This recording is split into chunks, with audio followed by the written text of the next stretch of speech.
Rouhani's visit to Europe is the first by an Iranian leader in 17 years. Milad Jokar is a visiting lecturer on Middle East affairs at the Normandy Business School in France. I asked him about the significance of Rouhani's trip. There was a long period of time in which Iran was isolated, and this isolation has created a vacuum from New Delhi to Istanbul. And the goal also of this visit is to, of course, strengthen economic ties, but through the strengthening of economic ties, it will bring jobs in Iran. It will create more stability because the jobs in Iran and the different exchanges, political and cultural exchanges, are crucial also to stabilizing the region, as Iran is in the center of the Middle East, a region that desperately needs to have stabilization. So this is not just about economic contract, but also about stabilization and also fighting extremism. Well, let's talk a little bit further about that, because there are differences. The French government feels very strongly about the Assad government. It wants Assad gone. Iran, obviously, in Assad's corner. What about these diplomatic differences? Are they going to stand in the way of getting deals done, do you think?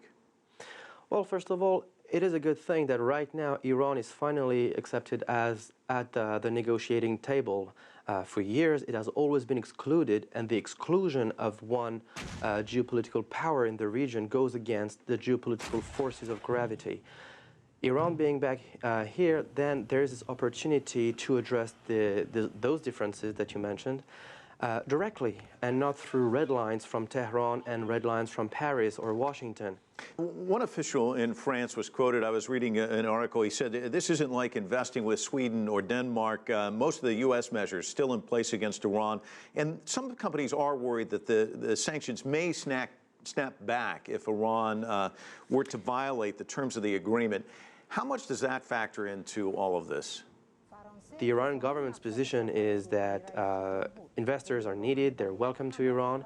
So Iran has no political interest and economic interest in breaching the nuclear agreement. What does a successful trip look like for Rouhani? And you mentioned jobs. How soon can the people of Iran actually see some impact from all of this? Well, this is what President Rouhani has told the Iranian people, is that the implementation day and the lifting of sanctions is like planting new seeds in the garden, and that it needs time for the flower to grow.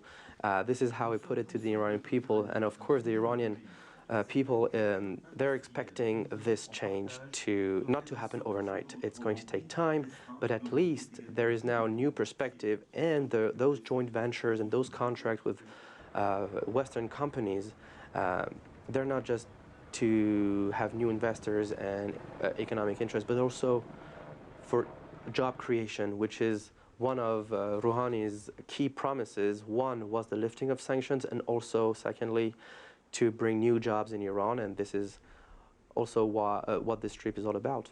President Rouhani is also willing to share the vision of his government, which is totally different from the Ahmadinejad's government. He's really interested in win-win solutions. So this is most probably what he's going to talk about: economic interest, agricultural need for development, food program, new technologies, and these new investments, these new opportunity to have economic growth in Iran will also be key to stabilizing the region. If people have jobs and if they have a future, then they will be less tempted to go to extremism, especially in Iran's neighboring countries, in Afghanistan, in Iraq, and elsewhere.